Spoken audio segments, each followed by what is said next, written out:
نماز دین کا ستون ہے، نماز کے بغیر کسی دین کا کوئی تصور نہیں۔ نماز اللہ کی عبادت کا عبد ہونے کا عملی اظہار ہے، اللہ اور بندے کے درمیان ایک تعلق ہے، بندہ اللہ کے سامنے عہد کرتا ہے، راز و نیاز کرتا ہے، ذکر کرتا ہے اور کچھ جسمانی ایکشنز بھی کرتا ہے۔ اگر ان ایکشنز پر غور کیا جائے تو ان میں ایک ایکشن کھڑے ہونا ہے، جو اس بات کا سمبل ہے کہ کھڑے ہو کر بھی صرف نماز میں نہیں، زندگی کے ہر موڑ پر اللہ ہی کے لیے کھڑے ہونا ہے۔ ہمارے کھڑے ہونے کی حالت اللہ کی اطاعت کی حالت ہو۔ نماز میں انسان جھکتا ہے، جھکنا عاجزی کی علامت ہے، اور اللہ کے سامنے جھکتا ہے، جو اس کو بتا رہا ہے کہ تمہارے اندر عاجزی کی صفت اللہ کو پسند ہے۔ 5 دفعہ دن میں کئی بار جھکایا جاتا ہے بندے کو، اور یہ جھکنا بندوں کے سامنے بھی ہے، بندوں کے لیے بھی ہے، لیکن اللہ کی خاطر۔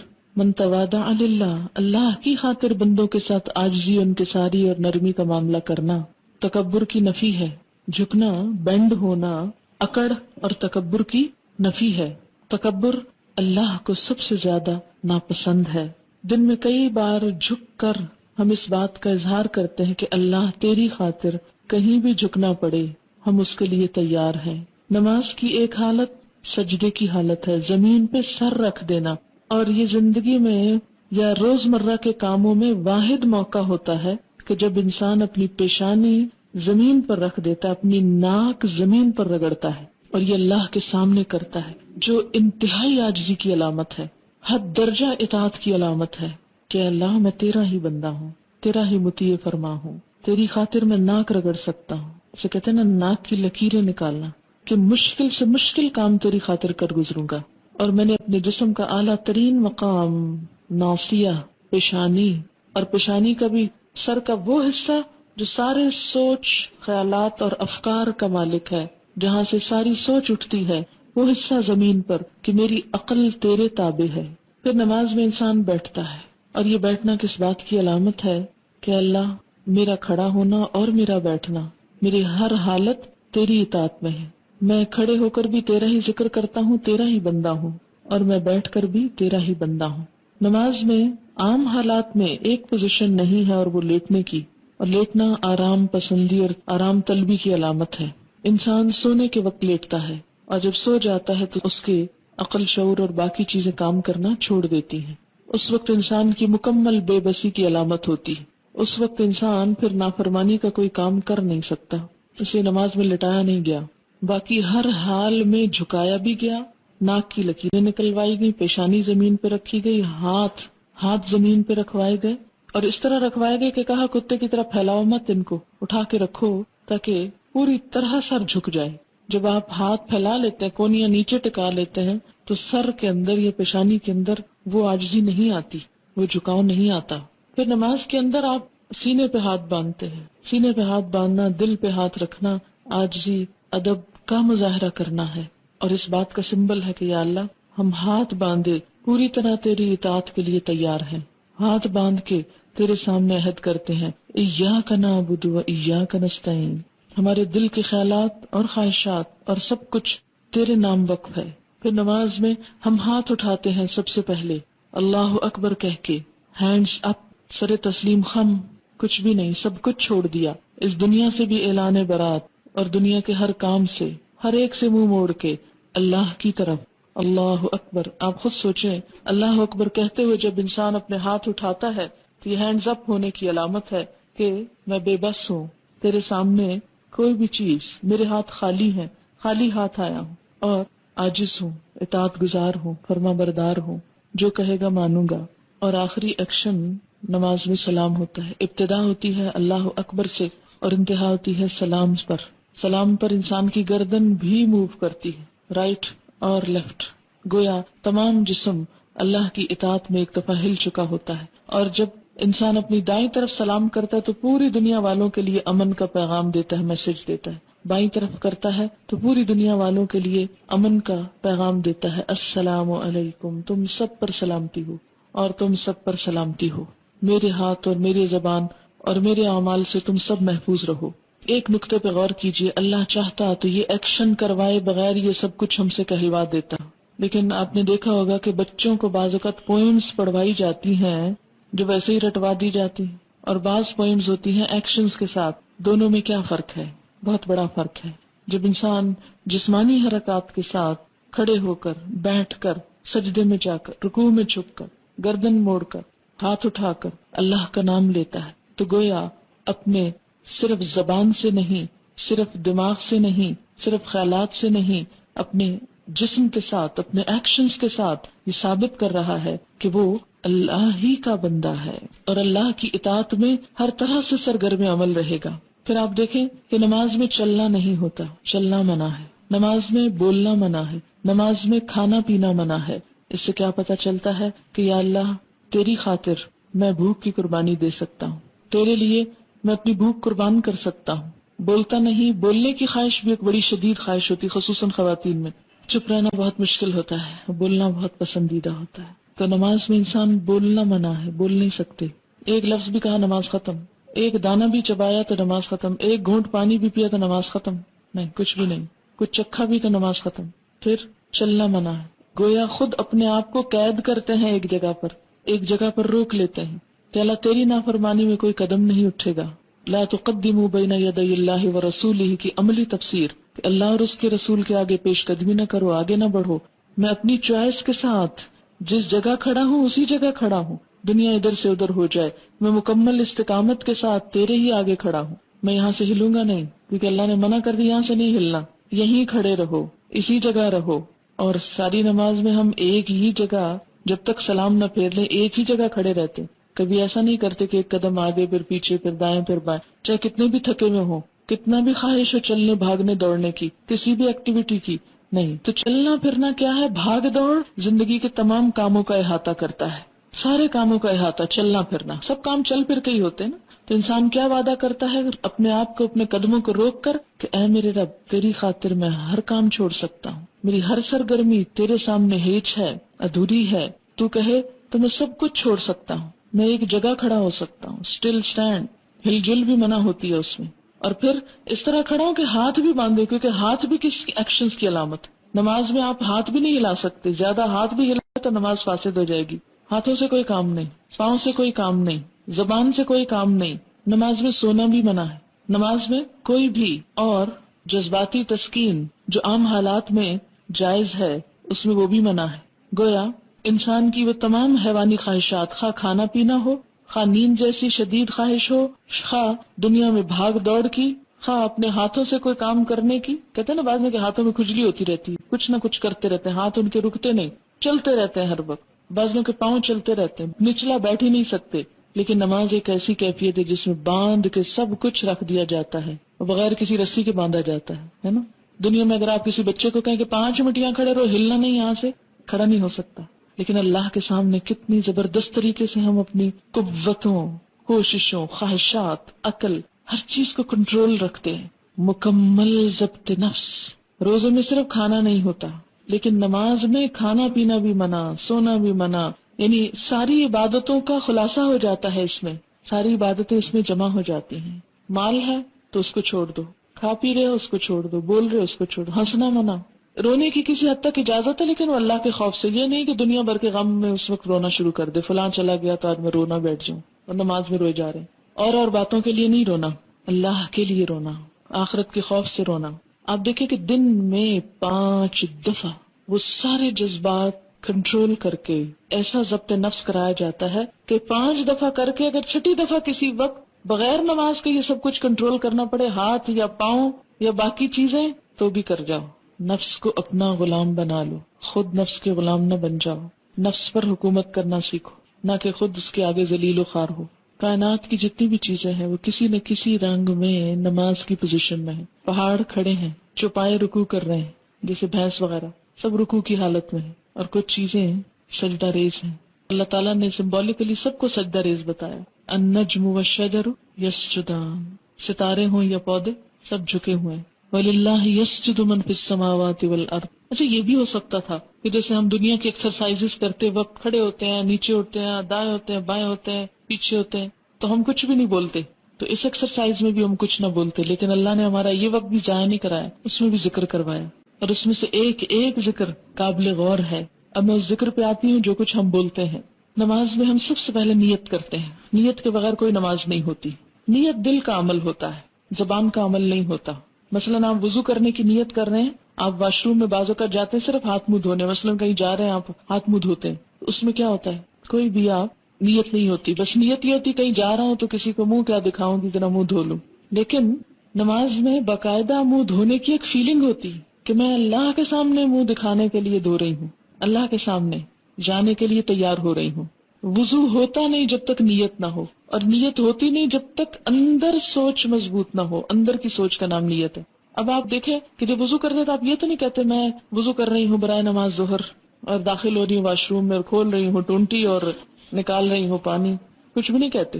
جا کے سوچ کے ساتھ کہ اللہ کے لیے وضو ہے، بسم اللہ پڑھ کے ہاتھ دھوتے ہیں اور کلی شروع کر دیتے ہیں اور وضو ہو جاتا ہے.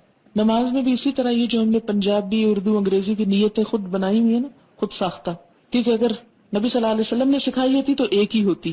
یہ چونکہ ہم نے بنائی ہوئی ہے اس لیے ہر زبان کی مختلف ہے، ہر لوگوں کی مختلف ہے. تو زبان سے نیت کا بولنا ضروری نہیں ہے بلکہ دل میں. اچھا آپ دیکھیں کہ جب ہم بعض اوقات زبان سے بول رہے ہوتے ہیں نا تو دماغ کو کام کرنے کی ضرورت نہیں پیش آتی، ہم رٹے ہوئے طوطے کی طرح بس بول کے ختم کر دیتے ہیں ایک بار. تو نماز میں نیت دماغ کی حضوری ہے، دل کی حضوری. کیا کرنے جا رہے ہو، کہاں کھڑے ہو، اس وقت کیا کر رہے ہو. یہ نہیں کہ آئے اور منہ سے بول دی اور کوئی پتہ نہیں کیا کر رہے ہیں اور کیا نہیں کر رہے. نیت دماغ کو ایک جھٹکا، باقی خیال نکال کے اب یہ خیال ڈالو.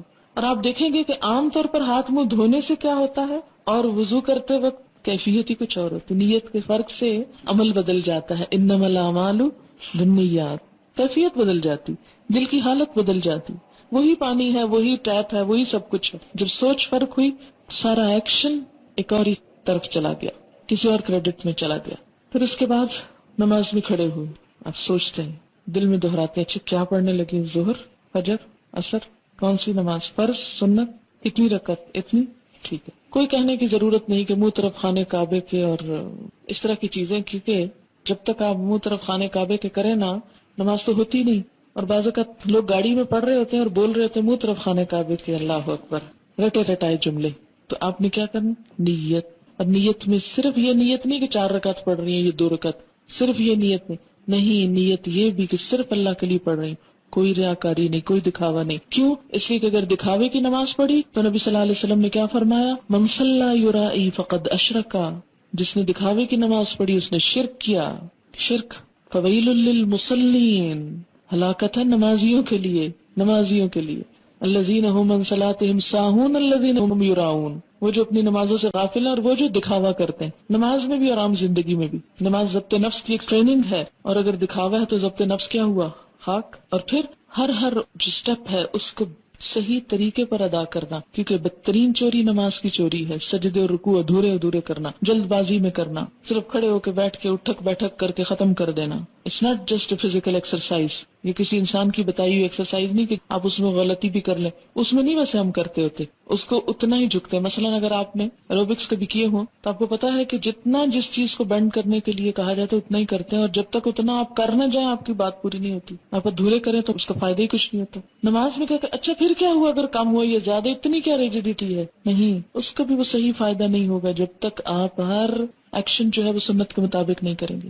اب آپ نے بولنے کا کام شروع کیا، ہاتھ اٹھا کر اللہ اکبر، اللہ سب سے بڑا ہے، ہر چیز سے دستبردار ہوتا ہوں، ہر چیز سے خالی ہاتھ ہوں، صرف اس کی بڑائی کا اعلان کرتا ہوں. اللہ اکبر، کھول دیے ہاتھ، مٹھیاں بند کر کے اللہ اکبر نہیں ہو سکتی، ہاتھ کھولنے پڑیں گے. کھول دیے، کچھ بھی ہے گر گیا ہاتھوں سے، سب کچھ چھوڑ سکتا ہوں. اور جب ہاتھ اٹھاتا ہے نا انسان اللہ اوپر کرتا ہے تو بغلوں کے نیچے سے بھی سب کچھ گر جاتا ہے، کہیں بھی کچھ نہیں چھپا سکتا. اس طرح ہاتھ رکھے ہیں تو چھپا سکتے ہیں. جب اللہ اکبر کہتا ہے انسان سب کچھ خالی ہو جاتا ہے، ہر چیز سے دستبردار ہو جاتا ہے، کچھ ساتھ چپکا ہوا نہیں رہ سکتا. نماز کی حالت میں کوئی بوجھ نہیں اٹھا سکتے آپ. تو کیا ہوا آپ کا، اللہ اکبر، اللہ کی بڑائی کا اعلان، سب سے بڑا ہے تو، سب سے بڑا. دیکھیں کتنی دفعہ کہتے ہیں اللہ اکبر، کتنی دفعہ. اور عملی زندگی میں واقعی اللہ بڑا ہے بڑا نہیں. وہاں تو کہیں نفس بڑا ہے، کہیں عقل بڑی ہے، کہیں مال بڑا ہے، کہیں اولاد بڑی ہے، کہیں دوست بڑے ہیں، کہیں رشتہ دار بڑے ہیں، کہیں رسم و رواج بڑے ہیں، ان کے پیچھے چلتے ہیں. اور اللہ بس صرف نماز میں بڑا ہے، اور وہ بھی کوئی خاص نہیں، صرف کہنے کی حد تک. کیسی نماز ہے ہماری، اور ہر سٹیپ پہ کہہ رہے ہیں اللہ اکبر، اللہ سب سے بڑا ہے، سب سے بڑا، سب سے بڑا. اور اگر نماز درست ہو جائے سارا دین درست ہو جائے. نماز میں احساس اور شعور کام کرنے لگے، زندہ ہو جائے نمازیں ہماری، سوچی سمجھی ہو جائے تو بہت کچھ فائدہ ہو جائے. اللہ اکبر. اور یہ کہہ کر انسان پر ہاتھ باندھ دیتا ہے سینے پر اور دعا پڑھنے لگتا ہے. اس میں کئی ایک دعائیں سکھائی گئی ہیں، مثلاً سبحانک اللہم و بحمدک و تبارک اسمک و تعالی جدک و لا الہ غیرک. پاک ہے تو اے اللہ، اور آپ ہی کی حمد ہے، اور بابرکت ہے آپ کا نام، اور بلند ہے آپ کی شان، اور نہیں کوئی عبادت کے لائق آپ کے سوا. پاک ہے تو اے اللہ. پاکی بیان کرتا ہے انسان اللہ کی. آپ کی حمد، آپ کی تعریف، آپ کا نام بابرکت، آپ کی شان بلند. کتنی زیادہ تعریف کر رہا ہے انسان اللہ کی. واقعی عملی زندگی میں ایسا ہی ہے کہ مختلف چیزوں میں اپنی تعریف نہ چاہیں، اللہ کی تعریف چاہیں. ہاں، ہم تو دین کا کام کر کے بھی اپنی تعریف چاہ رہے ہیں. دین کو بلند کرنے کا ہماری نیت کوئی نہیں ہوتی، یہ کم ہی ہوتی ہے. اپنے نام کی بلندی مقصود ہوتی ہے. یہ بدترین عمل ہے. کوئی نیکی کا کام بھی کریں، دین کا کام بھی کریں تو کس لیے کریں کہ دین بلند ہو. اور جس شخص کی نیت میں یہ چیز آ جائے کہ دین بلند ہو، دین کا کلمہ بلند ہو، اللہ کی ذات بلند ہو، وہ لازماً جھک جائے گا، عاجزی آ جائے گی، اس پہ تکبر رخصت ہو جائے گا. ہر قربانی کر سکے گا انسان، ہر طرح سے پھر انسان اپنے آپ کو نقصان پہنچا لے گا لیکن دین کا نقصان نہیں پہنچنے دے گا. اپنی ذات پیچھے چلی جائے گی اور دین آگے آ جائے گا. وتعالی جدک، تیری شان بلند ہے، میری شان تو کچھ نہیں. میری شان کیا چیز ہے؟ لیکن آپ دیکھیں کہ باہر نکل کے جتنی لڑائیاں ہیں ہماری اپنی رشتہ داروں کے ساتھ، دوستوں کے ساتھ، معاشرے کے افراد کے ساتھ، وہ ساری شان کی خاطر ہے. ہمیں فلاں نے یہ کیوں کر دیا، اور کیوں ہمارے ساتھ ایسا کیوں ہوا، اور ہماری شان میں گستاخی کیوں کر دی، اور ایسا ہو گیا اور ویسا. جتنی تعلقات کی خرابی ہیں سب یہیں سے جڑ پھوٹتی ہے اس کی. تو جب انسان کہتا ہے تعالی جدک کا، شان تو تیری بلند ہے، بلندی تو تیری ہی ہے، ہم کیا چیز ہے. بندہ اور عاجز ہو جاتا ہے اور جھک جاتا ہے. ولا الہ غیرک، تیرے سوا تو کوئی الہ نہیں، تجھی کو پوچھتا ہوں، تیری ہی عبادت کرتا ہوں، اپنے نفس کی نہیں، عقل کی نہیں. ایک اور دعا بھی سکھائی گئی، اللہم باعد بینی و بین خطایایا کما باعدت بین المشرق والمغرب. اے اللہ میرے درمیان اور میرے گناہوں کے درمیان اتنی دوری پیدا کر دے جتنی مشرق اور مغرب کے درمیان. یعنی میں جو غلطیاں کر رہا ہوں ابھی تک، یا اللہ ان کو مجھ سے دور کر دے، ہٹا دے، کیونکہ وہ جو مجھے چمٹ گئی تو وبال جان جہنم میں لے جائیں گی. یا اللہ میری غلطیاں مجھ سے اتنی دور لے جا جتنا یہاں سے مشرق و مغرب کا فاصلہ ہے، بہت ہی دور، کہ ان کے اب مجھے نقصان یا ان کے اثرات نہ بھگتنے ہوں. اللہم نقنی من الخطایا، اللہ مجھے پاک کر دے خطاؤں سے. کما ینقی الثوب الابیض من الدنس، جیسے پاک کیا جاتا ہے سفید کپڑا میل کچیل سے. کبھی سفید کپڑا دھویا اور اس میں کوئی داغ ہو، پھر رگڑتے ہیں، پھر دھوتے ہیں، اچھا پھر کھول کے دیکھتے ہیں، نہیں ابھی نہیں، ابھی رنگ صحیح نہیں ہو، پھر اس کو رنگ کاٹ ڈالتے ہیں، اس کو لیکوڈ ڈالتے ہیں، اس کو نیل ڈالتے ہیں، اس کو خوب چمکاتے ہیں. سب سے زیادہ ایفرٹ کس کپڑے کو دھونے میں ہوتی ہے؟ سفید کپڑے کو دھونے میں. اور میل کچیل کا پتہ بھی سفید کپڑے سے چلتا ہے. یا اللہ جس طرح سفید کپڑا دھلتا ہے ایسے تو میرے گناہ دھو دے. کتنی خوبصورت دعا ہے. اللہم اغسل خطایا، اے اللہ دھو دے میری خطاؤں کو، بالماء والثلج والبرد، پانی سے، برف سے اور اولے سے. اور یہ جو تکبیر تحریمہ کے بعد نبی صلی اللہ علیہ وسلم یہ دعا پڑھا کرتے تھے، اور یہ مشکات میں آئی ہے، فصل اول کی دعا ہے، اور دوسری بھی جو ہے مشکات میں آئی ہے، فصل دوم کی دعا ہے. ٹھیک ہے، یعنی زیادہ صحیح حدیث جو یہ پہلی والی ہے، دوسری بھی پڑھی جا سکتی، لیکن عموماً ہم دوسری والی پڑھتے ہیں، جبکہ پہلی والی کا بھی مفہوم بہت خوبصورت ہے. بہت سے لوگ صرف تعصب کی وجہ سے کہ نہیں چونکہ ہمیں بچپن میں ہی سکھائی گئی اس لیے صرف دوسری ہی دعا پڑھتے ہیں، جبکہ اس کے علاوہ بھی دعائیں ہیں. بہرحال دونوں بھی پڑھ سکتے ہیں، اور دونوں میں سے کوئی ایک بھی پڑھ سکتے ہیں، نماز ہو جائے گی، کوئی جھگڑا نہیں کسی سے. لیکن جو اپنا فائدہ جتنا کرے اتنا ہی اچھا ہے، اگر یہ دونوں پڑھ لے تو زیادہ ہی اچھا ہے. اور آپ دیکھیں گے کہ جو ہی آپ یہ کہنا شروع کریں گے اللہم باعد بینی و بین خطایا، تو واقعی شرمندگی کا احساس ہوگا اور گناہوں سے بیزاری ہوگی. پھر اس کے بعد اعوذ باللہ من الشیطان الرجیم، اللہ تیری پناہ میں آتا ہوں شیطان مردود سے، جو میرا پیچھا نہیں چھوڑتا، جو مجھے ہر وقت تھکائے ہوئے، ستائے ہوئے ہے، بہکائے ہوئے ہے. بسم اللہ الرحمن الرحیم، اللہ کے نام کے ساتھ جو بڑا ہی مہربان ہے، بڑا رحم کرنے والا ہے. میں اس عبادت کا آغاز کرتا ہوں. الحمدللہ رب العالمین، سب تعریف اللہ کے لیے ہے جو رب ہے تمام جہانوں کا. پوری یونیورس کو اس نے پیدا کیا اور ان کا خیال رکھ رہا ہے، جو ذرے سے پائے تکمیل تک پہنچاتا ہے. پہاڑ کی اصل بھی ذرہ ہے، پانی کی اصل بھی قطرہ ہے، سمندر کی اصل بھی ذرہ ہے، درخت کی اصل بھی بیج ہے. انسان کی اصل بھی نطفہ ہے. ہر جو بڑی بڑی چیز ہم کو نظر آتی ہے یہ اصل میں کیا تھی؟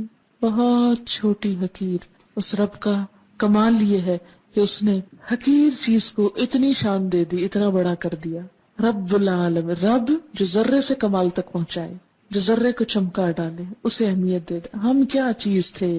وہ رب جس نے ہم حقیر پانی کا ایک چھوٹا سا کیڑا جس کا کوئی نام نہ تھا، لم یکن شیئا مذکورا، اسے رب نے اتنا بڑا کر دیا، ایک بولنے، سننے، دیکھنے والا، عقل استعمال کرنے والا اور بڑی بڑی باتیں کرنے والا بنا دیا. تو تعریف تو میری نہیں، میں تو ایک حقیر چیز تھی. اللہ کی تعریف. الرحمن، بڑا ہی مہربان. الرحیم، بار بار رحم کرنے والا، 70 ماؤں سے بڑھ کے پیار کرنے والا. اس کی رحمت سے ہی جی رہی ہوں، ورنہ جتنے گناہ ہیں شاید اگلا سانس بھی نہ لے سکوں. مالک یوم الدین، جزا سزا کے دن کا مالک، بدلے کے دن کا مالک. مالک یوم الاخرہ نہیں کہا گیا، مالک یوم الدین کہا گیا. بدلے کا دن، بدلے کا دن. اگر دنیا میں کسی دن کو آپ دیکھیں، بڑے دن منائے جاتے ہیں، مناتے ہیں نا. آج خواتین کا دن ہے، آج مزدوروں کا دن ہے، اور آج بچوں کا دن ہے، اور پولیو کا دن ہے. اور کسی ایک دن میں کہا جائے اگر آج بدلے کا دن ہے تو کیا حالت ہو. بدلے کا دن. قیامت کی سب سے بڑی مشکل ہی تو یہ ہے کہ وہ بدلے کا دن ہے. کون سا بدلہ؟ اچھا بدلہ بھی، جزا بھی اور سزا بھی، دونوں ہی چیزیں. من یعمل مثقال ذرۃ خیرا یرا ومن یعمل مثقال ذرۃ شرا یرا. نیکی کا ذرہ بھی جا دیکھے گا انسان، اور برائی کی حالت بھی جا دیکھے گا. لا تخفى منکم خافیہ، کوئی چھپی ہوئی چیز چھپی نہ رہ جائے گی. وبرزوا للہ الواحد القہار، سب نمایاں عیاں ہر چیز سامنے آ جائے گی. وَأُرِدُوا عَلَىٰ رَبِّكَ صَفًّا، صف در صف پیش کر دیے جائیں گے. وَوُضِعَ الْكِتَابُ، کتاب رکھ دی جائے گی، اور انسان کہے گا مَا لِهَٰذَا الْكِتَابِ لَا يُغَادِرُ صَغِيرَةً وَلَا كَبِيرَةً إِلَّا أَحْصَاهَا. کوئی چھوٹی بڑی چیز اس کتاب نے نہیں چھوڑی مگر جس کو گن گن کے نہ رکھا. گنی ہوئی چیزیں، ایک ایک نمبر گنا ہوا. اس انسان کے اتنے ہزار جھوٹ، اس انسان کی اتنی غیبتیں، اس انسان کی اتنی گالیاں، اس انسان کی اتنا احصا ہوتا ہے کسی چیز کو شمار کرنا، اسٹیٹسٹکس کے ساتھ کسی چیز کو پیش کرنا. اس انسان نے اتنے لاکھ دفعہ سبحان اللہ کہا تھا، اس نے اتنی نمازیں پڑھی تھی، اتنا قرآن پڑھا تھا، گنی ہوئی، حرف حرف گنا ہوا، کیونکہ ہر حرف پہ 10 نیکی ہے نا، اس لیے ہر حرف گن کے رکھا جائے گا وہاں. ایسے کمپیوٹرز ہیں کہ سوچ نہیں سکتا انسان. اس کی بنیاد پر پھر جزا دی جانے لگے گی، ذرہ ذرہ تول لیا جائے گا. فَأَمَّا مَنْ ثَقُلَتْ مَوَازِينُهُ فَهُوَ فِي عِيشَةٍ رَاضِيَةٍ وَأَمَّا مَنْ خَفَّتْ مَوَازِينُهُ فَأُمُّهُ هَاوِيَةٌ وَمَا أَدْرَاكَ مَا هِيَ نَارٌ حَامِيَةٌ. جس کے نام اعمال بھاری ہوں گے وہ دل پسندائش میں ہوگا، اور جس کے اس بدلے کے دن ہلکے ہو گئے وہ مصیبت میں مبتلا ہو جائے گا. اس کی ماں تو پھر خبر گیری کرنے والی حاویہ، وہ جہنم ہوگی. تمہیں کیا پتا کہ کیا ہے، کھولتی آگ، ابلتی بھڑکتی آگ. ایاک نعبد، ہاتھ باندھ کے ہر نماز میں کھڑے ہو کر کئی دفعہ دن میں عہد، صرف تیری ہم عبادت کرتے ہیں، صرف تیری. وایاک نستعین، اور صرف تجھ سے ہم مدد چاہتے ہیں. اور عملی زندگی میں کیا کرتے ہیں؟ کبھی کسی پہ توقع، کبھی کسی پہ سہارا، کبھی کسی کا بھروسہ. جھوٹ کہتے ہیں جو نماز میں کہتے ہیں، اسی لیے تو نماز قائم نہیں ہو رہی. کسی بھی چیز کی بنیاد جب جھوٹ پر ہوتی ہے تو وہ قائم نہیں ہو سکتی، جھوٹ کے پاؤں نہیں ہوتے. تو جو شخص سچی نماز پڑھتا ہے پھر ہو نہیں سکتا کہ اس کی زندگی میں غیر اللہ شامل ہو جائے. ایاک نعبد، صرف تیری ہم عبادت کریں. وایاک نستعین، صرف تجھ سے مدد چاہتے. انسانوں سے کوئی مدد لینا، مثلا میں آپ سے کہوں کہ یہ پانی کا گلاس اٹھا کے نیچے رکھ دیں، یہ اس میں شامل نہیں ہوتا.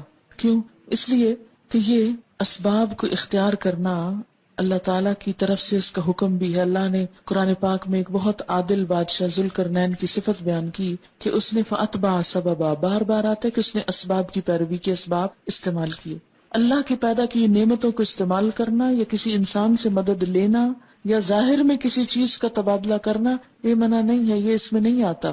لیکن یہ سوچنا کہ کوئی شخص غیبی قوت کے ساتھ مدد کر سکتا ہے، بغیر وسائل کے ہماری مدد کر سکتا ہے، اپنی کسی خاص قوت کی وجہ سے کوئی کام کروا سکتا ہے جو مادی چیزوں میں نہیں، روحانی چیزوں میں، تو یہ شرک میں آ جاتا ہے. صرف اللہ سے مدد چاہتے ہیں، بھروسہ اللہ کی ذات پر. اہدنا الصراط المستقیم. پھر دعا مانگتے ہیں اللہ سیدھا رستہ دکھا، صراط الذین انعمت علیہم، ان لوگوں کا راستہ جن پر تو نے انعام کیا. یعنی ہر شخص سمجھتا ہے وہ سیدھے رستے پہ جا رہا ہے، جبکہ دیکھنا یہ ہوگا کہ سیدھے رستے پہ جانے والے صحابہ کرام جو تھے، انبیاء علیہم السلام جو تھے، انہوں نے کیا کام کیے. غیر المغضوب علیہم، ان کا نہیں جن پہ تیرا غضب ہوا، ولا الضالین، اور نہ ان کا راستہ چاہیے جو بھٹک گئے. ایسے لوگ جیسی قومیں جن پر تیرا غضب ہوا، جیسے یہود نے کام کیے، بنی اسرائیل نے کام کیے، یا اللہ ہم وہ نہ کریں. اور نصارہ نے جو شرک کیا اور جس طرح بگڑ گئے اور دین کی حدیں پھلانگ کے کہیں اور چلے گئے، اور جدید دور میں جیسے وہ سیکولرزم کی طرف مائل ہو گئے ان کی اکثریت، سب بھٹکنے کی علامتیں ہیں. یا اللہ تو ہمیں ان سب بھٹکنے والی چیزوں سے بچا لینا. دن میں 5 دفعہ، اور پھر کہتے ہیں آمین، اے اللہ تو سن لے اور تو قبول کر لے.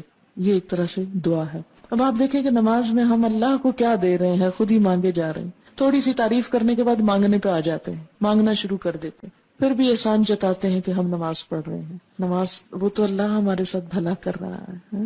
اللہ تعالیٰ نے ہمارے ساتھ بھلائی کی، ہم بھلا کیا کر رہے ہیں؟ کچھ بھی نہیں کر رہے ہیں. پھر اس کے بعد قرآن کا کچھ حصہ، فَاقْرَؤْا مَا تَيَسَّرَ مِنَ الْقُرْآنِ فَاقْرَؤْا مَا تَيَسَّرَ مِنْهُ وَرَتِّلِ الْقُرْآنَ تَرْتِيلًا. جیسے سورۃ مزمل میں آتا ہے، یا ایھا المزمل قم اللیل الا قلیلا نصفہ وانقص منہ او زد علیہ ورتل القرآن ترتیلا. آہستہ آہستہ ترتیل کے ساتھ قرآن کو پڑھنا نماز میں. اس سے یہ پتا چلتا ہے کہ زندگی کے ہر روز میں نماز میں قرآن کا کچھ نہ کچھ حصہ ضرور پڑھا جاتا ہے. تو گویا انسان اور قرآن لازم و ملزوم ہے. عموماً لوگ صرف قل ہو اللہ پہ گزارا کرتے ہیں. کھانے میں تو ہم ایسا نہیں کرتے کہ صرف ایک چھوٹی سی چیز پہ گزارا کریں، ایک ہی کھانا روز کھاتے جائیں، ایک ہی لباس روز پہنتے جائیں. لیکن نماز میں ہم کیا کرتے ہیں کہ ہم ایک ہی قل ہو اللہ پڑھے جاتے ہیں. تو نماز میں کوشش کریں کہ نبی صلی اللہ علیہ وسلم کی جو مسنون صورتیں تھی مختلف نمازوں میں پڑھا کرتے تھے وہ پڑھیں. اگر وہ یاد نہیں تو کم از کم اتنا تو قرآن پڑھیں کہ جس کو قرآن پڑھنا کہا جا سکے، نہ کہ صرف یہ کہ خانہ پوری. اور پھر جب آپ نماز میں قرآن پڑھیں گے اور سمجھ کر پڑھیں گے اور سمجھ کر سنیں گے، جیسے رمضان آ رہا ہے اور عمرے وغیرہ پہ جانے کی آپ کو توفیق ہو، تو آپ دیکھیں گے کہ نماز کی حالت میں قرآن کا پڑھنا اور سننا ایک اور ہی لطف دیتا ہے، ایک اور ہی مزہ دیتا ہے، ایک اور ہی حیثیت رکھتا ہے. اور سب سے زیادہ ثواب بھی اس قرآن کے پڑھنے کا ہے جو نماز میں پڑھا جاتا ہے. اس لیے خوش قسمت ہے وہ لوگ جنہیں حفظ و قرآن اور وہ نمازوں میں اس کو حاضر کریں، اور جن کو نہیں وہ اس کے لیے کچھ نہ کچھ کوشش کریں. اور آپ سب کے لیے میں یہ کہوں گی جو لوگ اب فارغ ہو کے جا رہے ہیں، ہمارے پچھلے سال کی ایک اسٹوڈنٹ تھی، ان کا جب کورس ختم ہو رہا تھا تو بہت اداس تھی، جیسے اکثر لوگ اداس ہوتے ہیں اس موقع پر. لیکن انہوں نے اپنی اداسی کو اور اس خلا کو کہ میں اب روز اتنا قرآن سنتی اور پڑھتی تھی، اب ایک دم میری زندگی میں خلا آ جائے گا، اتنا قرآن کے ساتھ تعلق، پھر کیا ہوگا؟ میرے پاس تو وقت ہے اور مجھے اس کے ساتھ تعلق قائم کرنا ہے. تو انہوں نے ایک بڑی اچھی بات سوچی، اور وہ یہ تھی کہ وہ کہنے لگی کہ میں نے اپنے اس غم اور اس اداسی کو ایک پریکٹیکل چیز میں بدل لیا. میں نے کہا کہ میں قرآن کا کچھ حصہ یاد کروں گی. اور ویسے بھی ہمارے کورس میں 30واں پارہ زبانی یاد کرنا ہوتا ہے، جو عموماً ہم طالبات کو کھلی چوائس دیتے ہیں کہ کورس ختم ہونے کے بعد گھر جا کر یاد کر کے کسی بھی وقت سال میں آ کے سنا دیں. تو 30واں چونکہ ہماری طرف سے لازم تھا، تو انہوں نے کیا کیا، جاتے ہی قرآن پاک چھوٹی چھوٹی صورتوں کے ساتھ یاد کرنا شروع کر. اب وہ کہتی تھی کہ جس طرح میں پہلے دن میں 10 دفعہ سبق ترجمے سے یاد کرتی تھی، اب میں نے کیا کیا، 10 نہیں 20 دفعہ ایک ایک آیت پڑھتی تھی. جب آیت یاد ہوتی پھر 2 آیتیں ملا کے 20 دفعہ کرتی. پھر اسی طرح پہلے یہ ہوتا کہ جب کوکنگ کر رہے ہیں تو قرآن پڑھ رہے ہیں، تو اب بھی میرا روٹین ہوتا تھا کہ اس وقت بھی قرآن پڑھ رہے ہیں. کہتی ڈرائیونگ کر رہی ہوتی تھی تو لائٹس پہ گاڑی رکتی تھی تو فوراً قرآن اٹھاتی اور سورت کو یاد ویسے پڑھتی رہتی، اور پھر کیا کرتی، تھوڑی سی جہاں سے بھولتی وہاں سے سپارہ دیکھ کے یاد کر رہی. پھر کہتی کہ میں نے ایک حافظہ کا بندوبست کیا کہ جو مجھ سے سنتی تھی، کیونکہ میں سمجھتی تھی کہ اب اتنا زیادہ ہو گیا کہ میں خود سے نہیں کر سکی. قرآن سنانے سے ہی زیادہ یاد ہوتا ہے، غلطی نکلتی ہے تو پتہ چلتا ہے کہ کہاں کھڑے. کہتی پھر اس کے سنانے کا بندوبست کیا. اور اس طرح وہ جو مجھے ڈر تھا کہ گیپ آ جائے گا، کہ قرآن کے ساتھ اتنی اٹیچمنٹ ہو گئی تھی اور اتنا اچھا سال گزرا تھا، تو اس میں فرق نہیں پڑا. پھر 30واں ہم نے لازم کیا تھا، اس میں جب انہوں نے سنایا تو کوئی غلطی نہیں تھی، 100 کے 100 نمبر تھے ان کے. پھر اس کے بعد انہوں نے کیا کیا، خود اپنے اون پہ 29واں بھی، کیونکہ بچے ان کے بڑے ہیں، 2 ہیں، بڑے ہو چکے ہیں، کتنا گھر کا اتنا خاص کام نہیں. خود ڈینٹسٹ تھی، کام چھوڑ دیا فی الحال. اور اگر ڈینٹسٹ ہوں بھی اور پریکٹس کریں بھی تو آپ دیکھیں کہ آپ لوگوں کے دانت جوڑتے رہیں، توڑتے رہیں، نکالتے رہیں، ڈالتے رہیں، اور ساتھ قرآن پڑھتے رہیں. میرے دانت میں ایک دفعہ تکلیف ہوگی تو میں ڈینٹسٹ کے پاس مجھے آدھا گھنٹہ بعض اوقات اس چیئر پہ بیٹھنا پڑتا تھا، اور وہ کسی نہ کسی نرس یا ادھر ادھر بات شات کرتے رہتے تھے. تو میں سوچتی کاش اس شخص کو قرآن آتا ہو یا اس کو قرآن کی سمجھ ہو یا کوئی اچھی باتیں، تو اس وقت یہ مریض کو اتنا لمبا لیکچر دے سکتا ہے کھڑے کھڑے باتوں میں. تو وہ بھٹی جھونکنے والے اور اس کی مثال پھر آ گئی نا. اچھے دوست اور اچھے ساتھی، جلیس کا لفظ کوئی بھی جو ساتھ بیٹھ جائے، صرف دوست نہیں، جو دلی دوست، کوئی بھی جو پاس بیٹھا ہو، اس کی مثال ہے وہ. تو اس طرح جیسے ابھی اب دعائیں آپ کو سکھائی جائیں گی نئے لوگوں کو جو سیکھ چکے ہیں، اس میں بھی ہم یہ دعا مانگتے ہیں نا کہ ورزقنی تلاوتہ آناء اللیل وآناء النہار، مجھے اس کی تلاوت کی توفیق عطا کر رات کی گھڑیوں میں اور دن کی گھڑیوں میں. یعنی جب آپ قرآن آپ کو یاد ہو جاتا ہے تو پھر کیا ہوتا ہے، کھڑے چلتے بیٹھتے اٹھتے پھرتے آپ کچھ نہ کچھ یاد کر لیتے ہیں. پھر اس کو یاد رکھنے کا طریقہ یہ ہے کہ نمازوں میں آپ اس کو پڑھیں، اور جس کے لیے یہاں بات ہو رہی ہے کہ نماز کے اندر اس کو دہرایا جائے. اور اس میں یہ کہ جیسے ظہر کی نماز کے لیے ایک سورت رکھ لیں، ایک عصر کے لیے رکھ لیں، پھر مغرب کے لیے، اور اس طرح آپ کی نماز میں کنسنٹریشن خود بخود آنے لگے گی جب قرآن ورائٹی کے ساتھ آپ پڑھیں.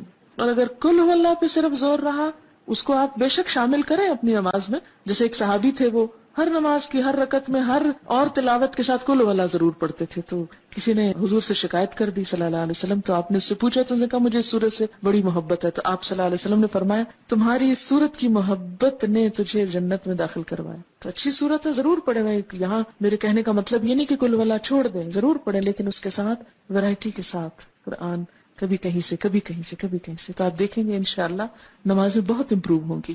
اور سب سے زیادہ جو قرآن پڑھنے کا اجر اور ثواب اور لطف ہے وہ نماز ہی کے اندر ہے. پھر اس کے بعد ہم کیا کرتے ہیں، اللہ اکبر کہہ کر پھر رکوع میں جاتے ہیں. رکوع میں اور اس وقت ہم کیا پڑھتے ہیں، سبحان ربی العظیم، پاک ہے میرا رب جو بہت بڑا ہے، میں تو بہت چھوٹی ہوں، میں تو جھکی ہوئی ہوں، بڑا تو وہ ہے. عملی طور پہ اپنے آپ کو پریکٹیکلی فزیکلی اپنے آپ کو بینڈ کر کے، اور پھر انسان اللہ کی عظمت کی بات کرتا ہے، سبحان ربی العظیم. اور یہاں پر ایک دعا بھی پڑھی جاتی ہے، سبحانک اللہم ربنا وبحمدک اللہم اغفر لی. اور یہ دعا بھی نبی صلی اللہ علیہ وسلم سے ثابت ہے. یہ پہلی دعا اور دوسری دعا یہ دونوں ہی مشکات سے ہیں. پہلی دعا جو ہے مشکات کی فصل اول سے، اور دوسری فصل دوم سے. اچھا، فصل اول سے کیا مراد ہے، اس میں کیٹیگری ہے، جو سب سے زیادہ صحیح حدیثیں ہیں وہ فصل اول میں ہے، جو ذرا کم ہے کسی بھی لحاظ سے تو وہ سیکنڈ کیٹیگری میں، پھر تیسری میں کچھ ضعیف حدیثیں بھی شامل ہیں اس میں. تو یہ جو دعا ہے سبحانک اللہم ربنا وبحمدک اللہم اغفر لی، یہ پہلے درجے کی دعاؤں میں سے ہے، اس کو بھی پڑھ سکتے ہیں. اور اس کا معنی کیا ہے، پاک ہے تو اے اللہ، اے ہمارے رب، اور تعریف تیرے ہی لیے، اللہ میاں مجھے بخش دے، میں تیرا عاجز بندہ، تو میری بخشش کر. ہم یوں بھی کر سکتے ہیں، 3 دفعہ سبحان ربی العظیم پڑھ کے چوتھی دفعہ یہ پڑھ لیں، یا 2 دفعہ یہ پڑھ لیں، جیسے آپ چاہیں. اس میں اوپن چوائس ہے. جب انسان اپنی عاجزی کو تسلیم کرتا ہے نا، اپنی کمی حقارت کو، پھر لازمی بخشش کی دعا نہیں کرتے، اللہ تعالیٰ پھر تو مجھے معاف کر دے، معاف کر دے. کیونکہ ہم اللہ کا شکر تو ادا کر ہی نہیں سکتے، اور اس کی نعمتوں پہ شکر ادا نہ کرنا یہ ایک قصور ہے. اگر ہم کوئی گناہ نہ بھی کریں، کچھ بھی نہ کریں، ہم چپ بھی بیٹھے نہیں، یہ بھی ایک قصور ہے کہ اللہ نے زبان دی سے اس کے ذکر میں کیوں نہیں استعمال کیا. بہرحال پھر اس کے بعد ہم رکوع سے اٹھ جاتے ہیں، اور اس وقت پھر اٹھتے اٹھتے اللہ کی تعریف کرتے ہیں، سمع اللہ لمن حمدہ ربنا ولک الحمد حمدا کثیرا طیبا مبارکا فیہ. سن لیا اللہ نے، جس نے اس کی تعریف کی، جس نے اللہ کی تعریف کی، اللہ نے اس کی بات سن لی. اب دیکھیں کہ جب آپ کو یقین ہو کہ کسی نے آپ کی بات سن لی، بات پہنچ گئی، کتنا لطف آتا ہے اس چیز میں. سن لی. کوئی کسی کی بات نہ سنے کیسا لگتا؟ آپ کسی سے بات کرنا چاہیں وہ سنے نہ آگے سے، میں نہیں سننا چاہتا، جاؤ یہاں سے، کتنا برا لگتا ہے. تو سمع اللہ لمن حمدہ، اللہ اتنا پیارا ہے کہ جو اس کی تعریف کرتا ہے وہ اس کی بات سن لیتا ہے. چپکے سے بھی کہتے ہیں نا، دل میں، وہ بھی سن لیتا ہے. سمع اللہ ربنا، اے ہمارے رب، ولک الحمد، تعریف تیرے ہی لیے ہے. پھر تعریف، اور کیسی تعریف، حمدن کثیرن، بہت زیادہ تعریف، طیبن، پاکیزہ تعریف، اچھی تعریف، مبارکن فی، بابرکت. یہ جو دعا پڑھی ہے میں نے آخر میں، یہ بھی فصل اول کی دعاؤں میں سے مشکات کی. یہ جو دعا حدیث میں آتا ہے کہ نبی صلی اللہ علیہ وسلم نماز پڑھا رہے تھے کہ سلام پھیرنے کے بعد آپ نے پوچھا کس نے یہ دعا پڑھی ہے. کسی شخص نے پیچھے سے محبت میں آ کے یہ پڑھی تھی. آپ نے فرمایا میں نے 30 سے زیادہ فرشتوں کو اس دعا کی طرف لپکتے دیکھا کہ وہ اسے اٹھانا چاہتے تھے. اتنی بڑی نیکی تھی کہ ایک سے ایک آگے بڑھ کے اس کو اٹھانا چاہ رہا ہے. یہ نیک عمل ہم لے کے جائیں گے اللہ تعالیٰ کے پاس. بالکل ایسے ہی جیسے کسی کو پھول پیش کرنے تو ہر ایک کی خواہش ہوتی ہے میں پھول پیش کروں. کیوں؟ کیونکہ پھول پیش کرنے میں بھی کیا ہوتا ہے، ایک آنر ہے نا. تو فرشتوں کو بھی نیک بندوں کی نیکی اٹھا کے لے جانے اور پیش کرنے میں ایک آنر ہوتا ہے ان کے لیے. تو میں پیش کروں گا، ہم اس کو لے کے جائیں گے، اس نیک عمل یہ ہمیں دے دے. اچھی چیز ہر کوئی لینے اور اٹھانے کو تیار ہوتا ہے نا. اتنی خوبصورت دعا. حمدن کثیرن طیبن مبارکن فی. بہت تعریف، بہت زیادہ تعریف. جب انسان کسی سے بہت محبت کرتا ہے نا پھر کہتا ہے بہت بہت اچھی چیز، بہت زیادہ علامے کی تعریف. حمدن کثیرن، بہت اچھی والی تعریف. طیبن مبارکن، بہت برکت والی، بہت برکتیں ہوئے اس میں. مبارکن فی، یہ برکت کا ہوتا ہے نشو نما، بڑھوتری. اتنی تعریف کہ جو بڑھتی چلی جائے، زیادہ سے زیادہ ہوتی چلی جائے، کہیں رکے ہی نہ، ختم ہی نہ ہو. حد کر دیتا ہے انسان تعریف میں. اور یہ وہی کر سکتا ہے جو اللہ سے واقعی محبت رکھتا ہو. پھر انسان سجدے میں آتا ہے، سر زمین پہ رکھ دیتا ہے. عام حالات میں آپ دیکھیں، اگر نماز کے علاوہ کوئی کسی کو کہے اچھا ذرا زمین پہ سر رکھو، کتنا مشکل کام ہے نا. عام حالات میں تو کوئی چیز گر جائے تو ہم کہتے ہیں اچھا فلاں نے ذرا پکڑاؤ، یہ گری ہوئی چیز ہے، مجھ سے نہیں نیچے ہوا جاتا. کتنا مشکل ہے. لیکن اللہ کی خاطر محبت میں زمین پہ جا پڑتا ہے انسان اور سر رکھ دیتا ہے، ناک رگڑتا ہے اپنی، کیونکہ ناک نہ لگے تو سجدہ نہیں ہوتا. پورا جھکاؤ سر کی طرف ہوتا ہے. ساری عقل کو لا کے ذلیل کرتا ہے اللہ کے سامنے. یا اللہ یہ سر کیا چیز ہے، یہ سوچے کیا چیز ہے، تیرے سامنے تو کوئی کچھ نہیں، کوئی حجت بازی نہیں. اور کیا کہتا ہے، سبحان ربی الاعلی، میں ہوں حقیر و ذلیل لیکن پاک ہے میرا رب جو اعلی اور الاعلی سب سے زیادہ بلند ہے. میں اس وقت سب سے نچلی پوزیشن میں ہوں اور میرا رب سب سے زیادہ بلند ہے. سبحان ربی الاعلی. اور اس وقت انسان پھر کیا کرتا ہے، وہی دعا دوبارہ پڑھ سکتا ہے. سبحانک اللہم ربنا وبحمدک اللہم اغفر لی. حدیث میں آتا ہے کہ بندہ سجدے کی حالت میں اللہ کے سب سے زیادہ قریب ہوتا ہے، سب سے زیادہ قرب کی حالت ہے. واسجد واقترب، سجدہ کرو قریب ہو جاؤ. اس وقت اللہ کی بڑائی بیان کرتا ہے انسان. اور اسی لیے سجدے کی حالت میں کی ہوئی دعا قبول ہوتی ہے. اور اس وقت انسان بخشش کی دعا مانگ لے، اللہم اغفر لی، تو اس سے بڑھ کر اور کوئی خوبی نہیں، کوئی بھلائی نہیں. پیک پہ ہوتا ہے انسان اپنی عاجزی کے اور مانگنے کے اور قربت کے اور دعا کے قبول ہونے کے. ہر چیز اپنی انتہا کو. یہاں سے کیا ہوا، یعنی کھڑے ہو کے جو نماز شروع کی تھی، سجدے میں پہنچ کے اپنی ٹاپ پہ پہنچ گئی. عاجزی کی انتہا ہو گئی، تعریف کی انتہا ہو گئی، دعا کی انتہا ہو گئی. اور انتہا کے اللہم اغفر لی، بخشش ہو جائے. عام زندگی میں بھی یہی ہماری سوچ ہونی چاہیے کہ یا اللہ تو بخش دے، بس بخش دے. بخشے گئے تو سب کچھ مل گیا، اور اگر بخشش نہیں کچھ بھی نہیں. پھر کیا کرتے ہیں، بیٹھ جاتے ہیں. اللہ اکبر، ہر سٹیپ پہ اللہ اکبر. اب جب بیٹھتے ہیں پھر ایک دعا سکھائی گئی، اور وہ دعا کیا ہے، اللہم اغفر لی، پھر بخش دے. بخشش پہ اینڈ کیا تھا سجدے میں، اٹھ کے پھر بخشش مانگ رہے ہیں. یہی منتہا. اللہم اغفر لی، اے اللہ مجھے بخش دے، ورحمنی، اور مجھ پہ رحم کر. رحم بھی اللہ کو جب بھی آئے گا نا جب قصور معاف ہوں گے. آپ کسی سے توقع رکھ سکتے ہیں کہ کوئی آپ کے ساتھ بھلا کرے جبکہ اس کا دل آپ کی طرف سے میلا ہو، یا وہ آپ سے ناراض ہو، یا آپ نے اس کو ستایا ہوا ہو؟ کیسے بات کرتے؟ نہیں، پہلے بخشے جائیں گے تو پھر ہی رحمت ہوگی. اللہم اغفر لی ورحمنی. اور کیا، واہدنی. یہ دعا کی ترتیب دو مختلف روایتوں میں فرق ہے. میں اس ترتیب سے جو یہاں لکھی ہوئی پڑھتی ہوں. وجبرنی، میری مجبوری دور کر دے، میرا نقصان پورا کر دے. ورفعنی، اور مجھے بلند کر دے. میں ہوں حقیر، بلند تو ہی ہے، تو مجھے بھی اپنے نام کے ساتھ بلند کر دے. واہدنی، اور مجھے ہدایت دے، راہ دکھا.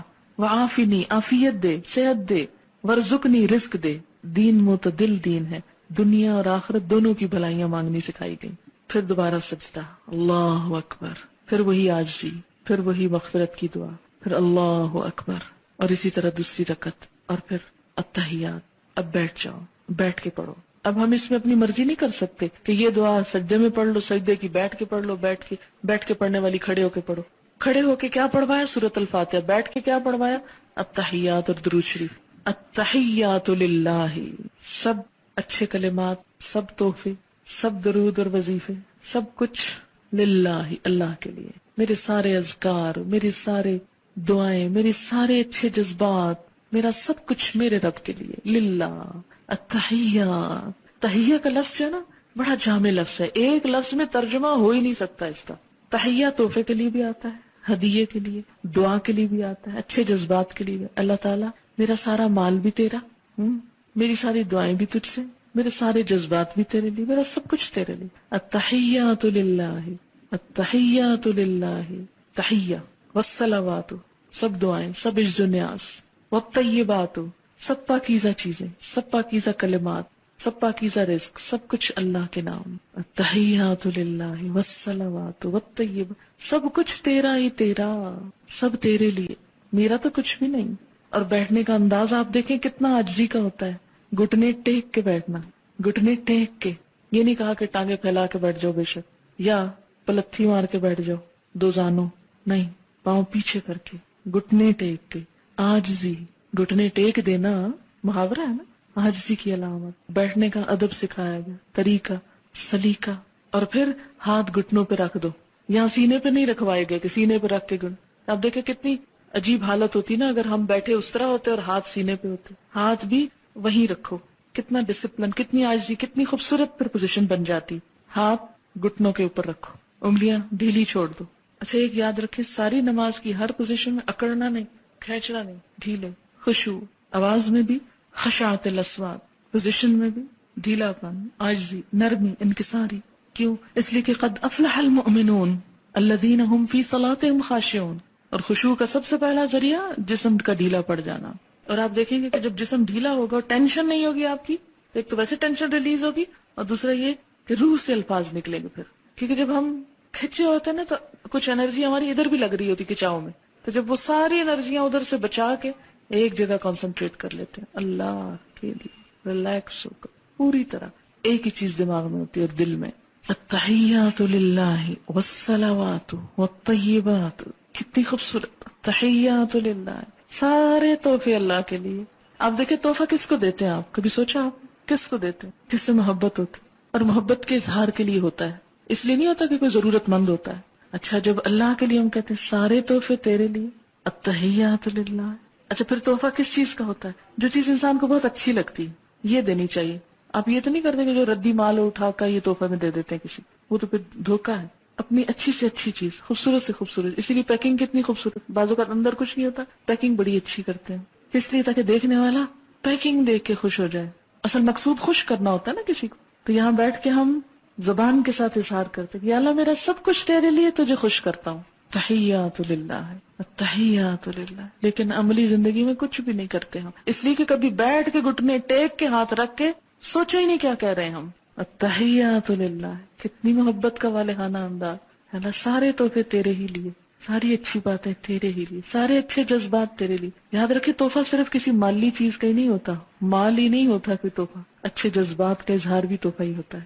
اسی لیے کارڈ سسٹم ویسٹ میں کتنا چلا، ہر موقع پہ کارڈ، اور کارڈ میں کیا لکھا ہوتا ہے؟ جذبات کا اظہار ہوتا ہے نا، تو وہ جو جذبات کا اظہار ہے والصلوات والصلوات والطیبات، اور وہ کیا ہے؟ پاکیزہ بھی ہیں، کتنے گہرے لفظ ہیں تین یہ، التحیات للہ والصلوات والطیبات والطیبات۔ ہم دیکھیں کہ اللہ کے لیے جذبات اور پاکیزہ، صاف، کوئی بدگمانی نہیں، کوئی شکوہ نہیں، کوئی کچھ بھی نہیں، بالکل خالص، چمکدار، شفاف۔ اگر آپ کو پتہ چل جائے کسی کے بارے میں کہ کوئی آپ کو کچھ دے رہا ہے اور اس میں کچھ ملاوٹ کی ہوئی ہے، اس نے مثلا دودھ بھیجا کسی نے آپ کے گھر توفتاً اور پانی ڈال کے بھیجا ہے، کوئی کھانا بھیجا اور باسی بھیجا ہے، وہ تحفہ لے کے آپ کی محبت بڑھتی ہے یا عداوت بڑھتی ہے؟ اللہ کو جو تحفے ہم دیتے ہیں ساتھ ہی کہتے ہیں طیبات، طیبات، پاکیزہ، کوئی دھوکہ نہیں، فریب نہیں۔ عام طور پر بھی کیا حکم دیا گیا مثلا تحفے کے معاملے میں ہمیں کہ اپنے بھائی کے لیے وہ پسند کرو جو اپنے لیے کرتے ہو، ہے نا؟ اچھا، اور دوسری طرف اللہ تعالیٰ کے لیے بھی کیا پسند کر، اچھا تو تحفے میں تو اور زیادہ ہو جاتا ہے نا کہ جو اپنے لیے پسند ہے وہ دوسرے کے لیے پسند کرو، لیکن ہم انسانوں کے ساتھ تو دھوکے کا معاملے کر جاتے ہیں، اللہ کے ساتھ نہیں کر سکیں گے۔ تو اس لیے احساس دلایا گیا کہ کیا کرو، التحیات للہ والصلوات والطیبات، اور پھر اللہ کے بعد رسول اللہ صلی اللہ علیہ وسلم کا حق بھی، کیونکہ یہ سب کچھ پہنچایا تو انہوں نے، ملا تو ان کے ذریعے، اگرچہ اللہ کا دیا ہوا لیکن رسول اللہ صلی اللہ علیہ وسلم کے ذریعے، تو ان کی کوششوں اور ان کی محنت اور ان کے حسن سلوک اور ان کے احسان کو بھی بلایا نہیں گیا، نماز میں آپ کا نام شامل کر دیا گیا، السلام علیکہ ایھا النبی، اے نبی صلی اللہ علیہ وسلم آپ پر سلامتی ہو، آپ سلامت رہیں، سلامتی ہی سلام، آپ پر سلام، ہماری طرف سے آپ کو کوئی تکلیف نہ پہنچے، ہم کوئی ایسے برے عمل نہ کریں کہ قیامت کے دن آپ کو شرمندگی ہو۔ یہ صرف سلام ایسے ہی نہیں کہ ہم جھوم جھوم کے ہم بڑے بڑے دعوے کریں، سلام کیا ہوتا ہے؟ ہماری طرف سے آپ سلامت رہیں، ہماری طرف سے آپ کو دکھ نہ پہنچے، اور آپ کے دین کا جو حال حشر ہم کر رہے ہیں واقعی سلامتی کی بات کر رہے ہیں۔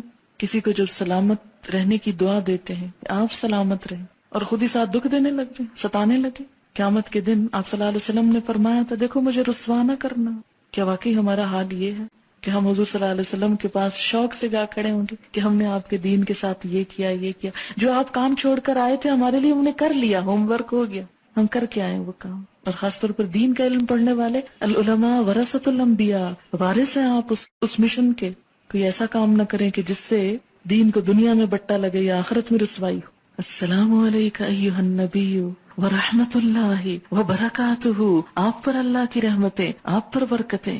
ہر نماز میں دعائیں دیتے ہیں آپ کو، ہر نماز میں. النبی اولا بالمؤمنین من انفسہم، نبی تو اہل ایمان کے لیے ان کے نفسوں سے زیادہ ان کے قریب ہے. ابھی آپ نے حدیث پڑھی کہ ہر مسلمان کا سب سے زیادہ نزدیکی رشتہ اپنے نفس سے بھی بڑھ کر کس کے ساتھ ہے؟ نبی صلی اللہ علیہ وسلم کے ساتھ، کہ ان کا حق نہ بھولا جائے. انہوں نے تکلیفیں اٹھا کر، اذیتیں اٹھا کر ہم تک یہ دین پہنچایا. وہی کہ اخذ کرنے کی کیفیت کو سوچیں، اسے یاد رکھنے کی اور اسے آگے پہنچانے کی، پتھر کھانے کی، شاعر اور کاہن اور طرح طرح کی باتیں سننے کی، سب کچھ آپ نے ہمارے لیے کیا. اس لیے آپ کا احسان ناقابل فراموش. اور اس احسان کے لیے اگر اس دور میں تو ہوتا تو زیادہ سے زیادہ کیا ہوتا. جو صحابہ کرام تھے وہ جواب میں آپ کو جا کے کوئی چیز دے آتے کہ جی آپ نے ہم پہ بڑا احسان کیا، ہم بھی آپ کے ساتھ بھلا کر رہے ہیں. وہ تو آپ کی پھر زندگی تک کے لیے ہوتا نا. بعد کے لوگوں کے لیے کیا ہوتا، میرے آپ جیسوں کے لیے کیا ہوتا، ہم کیا کرتے. کتنا اللہ نے ہم پہ رحم کیا کہ ہمیں یہ دعا سکھا دی کہ دعا دے کے بھی ہم کچھ نہ کچھ اس احسان کا بدلہ دے سکتے ہیں. کہ آپ پر سلامتی ہو، آپ پر اللہ کی رحمت ہو، آپ پہ برکتیں ہوں. اور پھر السلام علینا، ہم پر بھی سلامتی ہو. اللہ ہم کو بھی ہر شر سے محفوظ رکھے. وعلی عباد اللہ الصالحین، اور اس موقع پہ سب اللہ کے نیک بندوں کو شامل کر لیا دعا میں.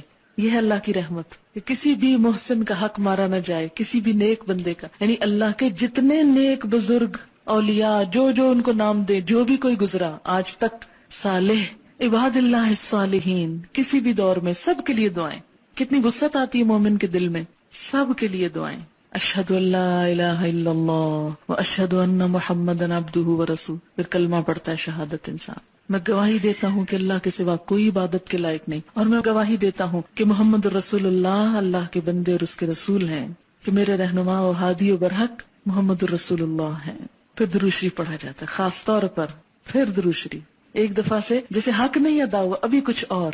اللہم صلی علی محمد، اے اللہ رحم و کرم فرما محمد صلی اللہ علیہ وسلم پر، وعلی آل محمد، اور آپ کی آل پر. اور آل میں سب ان کی امت شامل ہو جاتی ہے. کما صلیتا، جیسا کہ تو نے رحم و کرم فرمایا، علی ابراہیم، ابراہیم علیہ السلام پر، وعلی آل ابراہیم، اور آل ابراہیم علیہ السلام پر. اللہ کے دوست ہے نا ابراہیم علیہ السلام.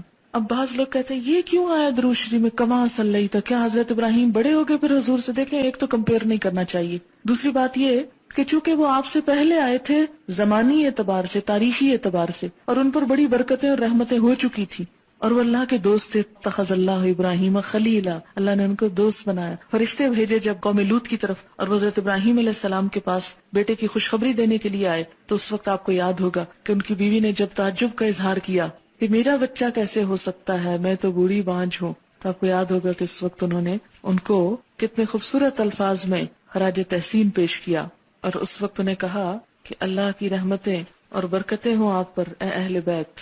تو یہ اللہ تعالیٰ نے حضرت ابراہیم علیہ السلام کے احسانات کے بدلے میں ان کو اتنا بڑا مقام دیا. اور چونکہ اس سے پہلے ان کو دیا جا چکا تھا، اس لیے اس کا بطور مثال ذکر کیا گیا. کما کا مثال کے لیے آتا ہے، جیسے پہلے ہو چکا ایسے ہی اب آپ محمد صلی اللہ علیہ وسلم کے ساتھ بھی کریں. اور پھر انک حمید مجید، بے شک آپ تعریف کے لائق ہیں، بزرگ ہیں. بیچ بیچ میں اللہ کی تعریف بھی. اللہم بارک علی محمد، اے اللہ برکتیں بھیج محمد صلی اللہ علیہ وسلم پر، وعلی آل محمد، اور آل محمد پر، کما بارکت علی ابراہیم وعلی آل ابراہیم، جیسے آپ نے برکت بھیجی ابراہیم اور آل ابراہیم پر. انک حمید مجید، بے شک آپ تعریف والے ہیں، بزرگ ہیں.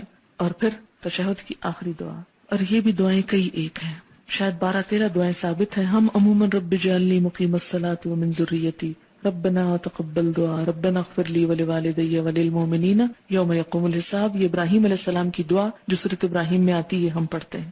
لیکن نبی صلی اللہ علیہ وسلم سے اور دعائیں بھی ثابت ہیں، مثلا اللہم انی اعوذ بک من عذاب القبر. پھر مانگ رہے ہیں، نماز آئی مانگنا، سب مانگا ہی جا رہا ہے، کچھ اپنے لیے، کچھ اللہ کے نیک بندوں کے لیے، کچھ نبی صلی اللہ علیہ وسلم کے لیے. اللہ تعالیٰ کو کیا ملا ہماری اس نماز سے؟ اس کو تو دینا ہی پڑا. پھر بھی ہم پڑھ کے اس پہ اذان جتاتے ہیں کتنا ظلومن جہولا ہے انسان. تو آخری دعا کہ اللہم انی اعوذ بک من عذاب القبر، اے اللہ مجھے عذاب قبر سے پناہ دے، میں تیری پناہ میں آتی ہوں. واعوذ بک من عذاب جہنم، جہنم کے عذاب سے تیری پناہ میں آتی ہوں. واعوذ بک من فتنۃ المسیح الدجال، اور مسیح الدجال کے فتنے سے تیری پناہ میں آتی ہوں. یہ بڑے بڑے فتنے ہیں جن سے انسان بچ گیا تو کامیاب ہو گیا، قبر، جہنم، مسیح الدجال، دجالی فتنہ. واعوذ بک من فتنۃ المحیا والممات، اور زندگی اور موت کے سب فتنوں سے تیری پناہ میں آتی ہوں. اللہم انی اعوذ بک من المأثم والمغرم، اے اللہ میں گناہوں سے اور قرض سے تیری پناہ میں آتا ہوں. کتنی اچھی دعا ہے. اسی طرح ایک اور دعا، اللہم انی ظلمت نفسی ظلما کثیرا ولا یغفر الذنوب الا انت فاغفر لی مغفرۃ من عندک وارحمنی انک انت الغفور الرحیم. الہی میں نے ظلم کیا اپنی جان پر، ظلم بہت زیادہ، اور نہیں کوئی بخش سکتا گناہوں کو سوائے آپ کے، تو مجھے خاص بخشش سے نواز. فاغفر لی مغفرۃ من عندک وارحمنی، اور مجھ پہ رحم کر دے، انک انت الغفور الرحیم، بے شک تو غفور الرحیم ہے. اس کے بعد انسان کیا کرتا ہے؟ بخشش کروا کے سلام پھیرتا، السلام علیکم ورحمۃ اللہ، السلام علیکم ورحمۃ اللہ. پوری دنیا کو سلامتی کا پیغام سناتا ہے کہ میں مسلمان ہوں، اسلام پیس ہے، اور میری زبان اور ہاتھ سے سب محفوظ رہیں گے. جو ہی نماز پڑھ چکتا ہے انسان، تو پھر اس وقت مسنون دعاؤں میں کیا آتا ہے کہ سب سے پہلے بلند آواز سے آپ صلی اللہ علیہ وسلم پڑھا کرتے تھے اللہ اکبر.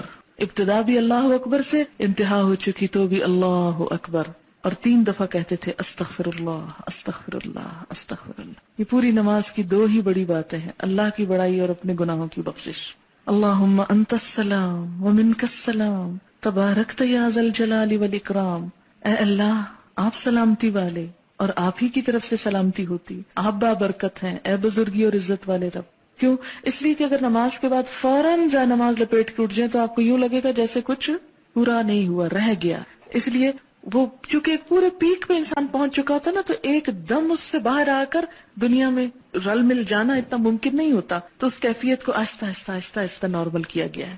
نماز شروع ہوتی وضو کے ساتھ، تیاری، پریپریشن کہ اللہ کے پاس جا رہے، ملاقات، اور اس بات کا احساس کہ اللہ کے پاس ایک دن قیامت کے دن اسی طرح آ کے ملنا ہے. 5 دفعہ تجربہ کروایا جاتا ہے دن میں اللہ کے سامنے کھڑے ہونے کا اور سب کچھ چھڑوا دینے کا. حشر کے میدان میں بھی سب کچھ چھوٹ جائے گا اور ایک اللہ کے سامنے جا کے کھڑا ہونا. اور وہ کیفیت کیا ہوگی؟ صرف ایک دفعہ اگر کبھی سوچ لینا نماز میں، سب مستی اور کسبل نکل جائے اور پوری خشوع آ جائے نماز کے اندر کہ قیامت کے دن بھی ایسے ہی اللہ کے سامنے کھڑا ہونا. آج بھی کھڑا ہوں، کیسے کھڑا ہوں؟ اللہ کے سامنے کھڑا ہوں، یہ اللہ کے سامنے کھڑے ہونا ہے. اور پھر جس وضو کے ساتھ تیاری کر کے نماز میں گئے، پھر نماز پڑھ کر بھی جس طرح قرآن میں آتا ہے فسبح وادبار السجود، سجدوں کے بعد بھی رب کی تسبیح کرو. لہٰذا کیا پڑھتے ہیں؟ 33 دفعہ سبحان اللہ، 33 دفعہ الحمدللہ، 34 مرتبہ اللہ اکبر. اور اس کا اتنا اجر اور ثواب ہے کہ اگر آپ وقت دیکھیں تو 1.5 منٹ ہے صرف، لیکن اگر آپ اجر دیکھیں تو بے حد و حساب. اتنا اجر ہے کہ ایک دفعہ نبی صلی اللہ علیہ وسلم کے پاس کچھ لوگ آئے اور پوچھنے لگے اے اللہ کے رسول صلی اللہ علیہ وسلم،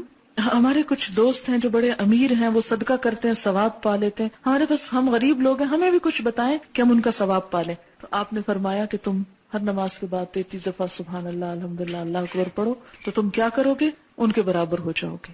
بڑے بڑے صدقہ، جہاد اور کیا کچھ کرنے والوں ان کو بھی پتہ چل گیا. پھر وہ آگے یا رسول اللہ صلی اللہ علیہ وسلم، وہ بھی یہ کرنے لگے، پھر وہ آگے نکل گئے. تو آپ نے فرمایا اللہ کا فضل ہے جیسے چاہے دے. 1.5 منٹ کے اندر آپ اتنا بڑا اجر کماتے، گویا آپ نے ڈھیروں مال صدقہ کر دیا جو ویسے ممکن نہیں. تو اس لیے پابندی کے ساتھ کوشش کریں اس کو پڑھنے کی. اور گھڑی دیکھ لیں، آپ کا کوئی بڑا وقت نہیں لگے گا. انسان یہ صرف شیطان کا بھلاوا ہوتا ہے کہ انسان یہ نیکی نہ کرے اور اتنا بڑا اجر نہ کمائے. شیطان کا بھلاوا ہوتا ہے یہ. لہٰذا وہ کہتا ہے وہ دیکھو وہ کام، وہ دیکھو وہ کام، وہ بھی ہے وہ بھی ہے، وہ چھوڑو پھر کر لینا، چلتے پھرتے کر لو، اٹھو اٹھو یہاں سے. کیونکہ نماز کے بعد اللہ کی رحمت متوجہ ہوتی ہے، دعا مانگنے کا وقت ہوتا ہے. کچھ اور جو ہم عربی میں نماز کے اندر نہیں مانگ سکے اب باہر مانگ رہے ہیں، لیکن شیطان کہتا ہے کسی طرح نہ ہی مانگے تو اچھا، محروم ہی اٹھ جائے. اس لیے آپ دیکھیں گے کہ وہ وقت بڑا تلخ اور سخت ہوتا ہے اور اکثر لوگ ورغلا لیے جاتے ہیں. اسی لیے فرض نماز کے بعد جو آیت الکرسی ہے اس کا بھی بڑا اجر ہے کہ جو پڑھے گا وہ اس کے بعد فوت ہو جائے سیدھا جنت میں. لیکن آپ نے فرمایا یہ صرف انبیاء، صدیقوں اور شہیدوں کو یہ صفت ملتی ہے، ہر کوئی نہیں اس کی پابندی کر سکتا. کیوں؟ کیونکہ ہر بات جو نماز میں یاد آنی ہوتی، پھر ہوتا ہے اب نماز پڑھ لی جلدی جلدی وہ بلا کے آرڈر کر دیں سب کو جو جو کچھ کہنا، پھر بولنا شروع کر دیتے. لہٰذا تھوڑا سا اور صبر. وہاں تو فرض تھا چپ رہنا، اب کیا ہے نفل ہے چپ رہنا. ہم کہتے ہیں یہ کون سی مجبوری ہے، پابندی ہے، اب تو بول لو خیر ہے، بول لیں، لیکن وہ نماز کی پوری ڈوز نہیں آئے گی، وہ پوری کیفیت نہیں طاری ہوگی. اس لیے تھوڑا سا صبر اور، لیکن یہ آپ کا بائی چوائس ہے، اب آپ کی مرضی ہے آپ صبر کریں یا نہ کریں. لیکن جو کر جائے اب وہ وقت ہے پھل توڑنے کا، اب وہ وقت ہے نتیجہ لینے کا، دعا مانگنے کا. اس وقت میں اگر آپ گئے تو گئے، چھٹ گیا تو رہ گیا. پھر اس کے بعد یعنی آیت الکرسی پڑھ لیا آپ نے 33 دفعہ، یہ سبحان اللہ الحمدللہ کہہ دیا. پھر مسنون ذکر ہیں کچھ جو نبی صلی اللہ علیہ وسلم سے ثابت ہے نماز کے بعد کرنے کو، اور وہ ہے رب اعنی علی ذکرک و شکرک و حسن عبادتک. اے اللہ مجھے مدد دے کہ میں آپ کو یاد کر سکوں، آپ کا شکر ادا کر سکوں، آپ کی خوبصورت عبادت کر سکوں. نماز پڑھ چکا ہے، پھر دعا اللہ توفیق دینا پھر بھی لوٹ کے آؤں. ایسا نہ ہوگا کہ نماز میں سو جاؤں یا بھول جاؤں یا دل ہی نہ چاہے. اب دیکھیں کہ اگر ہر نماز کے بعد انسان یہ دعا مانگ لیتا تو ایک طرح سے اپنے آپ کو پھر باندھ لیتا اگلی نماز کو، ورنہ ایک پڑھے گا اور ایک چھوڑ دے گا، ایک پڑھے گا قضا کر جائے گا. تو اس طرح انسان چھوڑ نہیں سکتا. اسی لیے کتنی باحکمت دعا اس موقع پہ سکھائے گی، رب اعنی، اے اللہ تو نے میری مدد کرنی ہے، اللہ ذکر کا کہ پھر تیرا ذکر کروں، شکر کر تیرا شکر گزار بندہ بن کے رہوں، وہ حسن عبادت اس سے بھی اچھی عبادت کروں. کیونکہ اس وقت انسان کو فیل ہوتا ہے اچھا میں نے اتنی اچھی نہیں نماز پڑھی، کو بہت سیٹسفیکشن نہیں ہوتی. پھر انسان کو کہا سیٹسفائی ہو جاؤ، مانگو اللہ سے اللہ اور اچھی عبادت کی توفیق دے. پھر لا الہ الا اللہ وحدہ لا شریک لہ لہ الملک ولہ الحمد وہو علی کل شیء قدیر. اللہم لا مانع لما اعطیت ولا معطی لما منعت. بس تجھ سے مانگتا ہوں، کوئی روک نہیں سکتا اگر تو نے دے دیا، اور کوئی دے نہیں سکتا اگر تو نے روک دیا.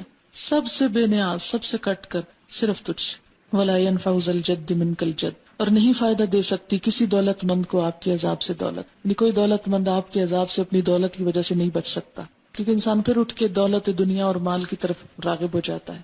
گھر بار بچے ہر چیز پھر یاد آنے لگتے، اچھا یہ سنبھالنا ہے وہ کرنا ہے، وہ دیکھو انڈیا جل گئی، دودھ ابل گیا، شیشہ ٹوٹ گیا، یہ ہو گیا، وہ چیزیں آنی جانی ہیں. ان چیزوں نے نہیں بچانا اللہ کے ہاں، لہذا پھر یاد دہانی کرا کے دنیا میں بھیجا گیا. ایک اور دعا، لا الہ الا اللہ وحدہ لا شریک لہ لہ الملک ولہ الحمد وہو علی کل شیء قدیر لا حول ولا قوۃ الا باللہ. یہ جو کچھ بھی کیا اللہ کی قوت اور طاقت سے. لا الہ الا اللہ ولا نعبد الا ایاہ لہ النعمہ ولہ الفضل ولہ الثناء الحسن لا الہ الا اللہ مخلصین لہ الدین ولو کرہ الکافرون. یہ خوبصورت دعا ہے. اللہ کے سوا کوئی معبود نہیں، وہ اکیلا ہے، اس کا کوئی شریک نہیں، اسی کی بادشاہی ہے، وہی سزاوار حمد و ثنا ہے، وہی ہر چیز پر قادر ہے. نہیں ہے طاقت نقصان سے بچنے کی اور فائدہ حاصل کرنے کی مگر اللہ کے ساتھ. نہیں ہے کوئی معبود مگر اللہ، اور ہم صرف اسی کی عبادت کرتے ہیں. نعمتیں پہنچانا اور فضل کرنا اسی کا کام ہے، اسی کے لیے اچھی تعریف. نہیں ہے کوئی عبادت کے لائق مگر اللہ، اسی کے لیے ہماری اطاعت اگرچہ کافر برا مانے.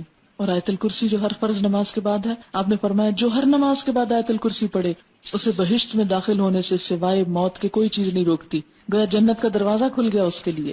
اور بعض روایات میں قل ھو اللہ پڑھنے کا بھی ہے، سورۃ الاخلاص کا بھی. اور جب نماز سے اٹھ رہے ہوں آپ تو آپ صلی اللہ علیہ وسلم 3 دفعہ فرماتے تھے سبحان ربک رب العزت عما یصفون وسلام علی المرسلین والحمد للہ رب العالمین. اٹھتے اٹھتے مصلی لپیٹتے ہوئے یہ دعا پڑھ لی جاتی. یوں لگتا ہے جیسے اب سیٹسفیکشن ہو. نماز کے اندر تو مین میل ہے، لیکن جو بعد میں ہے یہ کیا ہے؟ جیسے آپ کھانے کے بعد تھوڑا میٹھا لے رہے ہیں، سونف کھا رہے ہیں، کہوہ پی رہے ہیں، اور کرتے کرتے پھر چھٹتا ہے آپ سے وہ سب کچھ. ورنہ ایک دم ابرپٹلی اگر کھانا چھوڑ دیں، بند کر دیں، یا پانی نہ پیئیں، یا کچھ چھوٹی چھوٹی چیز آخر میں نہ لیں، تو کیا ہوتا ہے؟ وہ لگتا ہے کہ ابھی کچھ رہ گیا ہے. تو اس طرح آپ کی نماز جو ہے مکمل ہوتی ہے. اس عہد و پیمان کے ساتھ آپ 5 دفعہ دنیا میں واپس لوٹتے ہیں. اگر یہ نمازیں باشعور ہو جائیں تو زندگی سیدھی ہو جائے. یقیمون الصلاۃ، آپ نے نماز کو قائم کیا، اللہ آپ کو قائم کر دے گا نیکی پر. اور دعا، نماز جب سلام پھیرتا ہے انسان تو جو نماز ہوتی ہے وہ فرشتے اٹھانے لگتے ہیں، لیکن جس کی اچھی نیت اس کے منہ پہ دے ماری جاتی ہے. اللہ کو کوئی نہیں پسند آئی، یہ کیا پڑھا تھا تم نے، ریجیکٹڈ. جیسے بعض ٹیچرز کاپیاں اٹھا اٹھا کے بچوں کی پھینکتے ہیں، لے جاؤ، پھاڑ دیتے ہیں، کوئی فائدہ نہیں اس کا. پھر نماز دعا بھی دیتی ہے بندے کو کہ اللہ تجھے بھی قائم رکھے جس طرح تو نے مجھے قائم رکھا. اور جو نماز کو خراب کرتا ہے نماز اسے بد دعا دیتی، اللہ تجھے بگاڑے، تیرا سب کچھ بگاڑے جس طرح تو نے مجھے بگاڑا. اچھا، کچھ سوال ہیں ان کے میں جلدی سے جواب دیتی ہوں. نماز ختم کرنے سے پہلے سورۃ البقرہ کی آخری آیات اور حشر کی آیات پڑھنا جائز ہے؟ ذکر میں آپ جو کچھ بھی پڑھیں، لیکن یہ مسنون نہیں ہے. مسنون وہی ہے جو میں نے آپ کو بتا دی ہے. اس کے علاوہ آپ اردو پنجابی میں اپنی دعا مانگ سکتے ہیں، جو بھی آپ کریں. کیا نماز کے بعد دعا مانگنا واجب ہے؟ میں نے سنا کہ حضور صلی اللہ علیہ وسلم ہر نماز کے بعد دعا نہیں مانگتے، اس لیے اس کو ضروری سمجھ کر پڑھنا بدعت ہے. یہ جو اذکار میں نے آپ کو بتائے ہیں یہ تو مسنون ہے. وہ مراد اس سے یہ کہ جو ہم لمبی چوڑی بہت ساری دعائیں کرتے ہیں وہ لازم نہیں. لیکن اس کا یہ مطلب نہیں کہ نماز سے سلام پھیرتے ہی آپ فوراً اٹھ کھڑے ہوں، نہیں. یہ جو ذکر ہے یہ مسنون ہے. نماز میں سلام سے پہلے عربی میں اپنے لیے کوئی دعا مانگ سکتے ہیں؟ مصنون دعاؤں میں سب کچھ آ جاتا ہے، ربنا آتنا بھی پڑھ سکتے ہیں۔ اچھا ایک بات یاد رکھے، سجدے میں قرآن نہیں پڑھا جاتا، سجدے میں قرآن نہیں پڑھا جاتا، درود شریف کھڑے ہو کے نہیں پڑھا جاتا، سلام کھڑے ہو کے نہیں پڑھا جاتا، بیٹھ کے پڑھا جاتا ہے نماز میں۔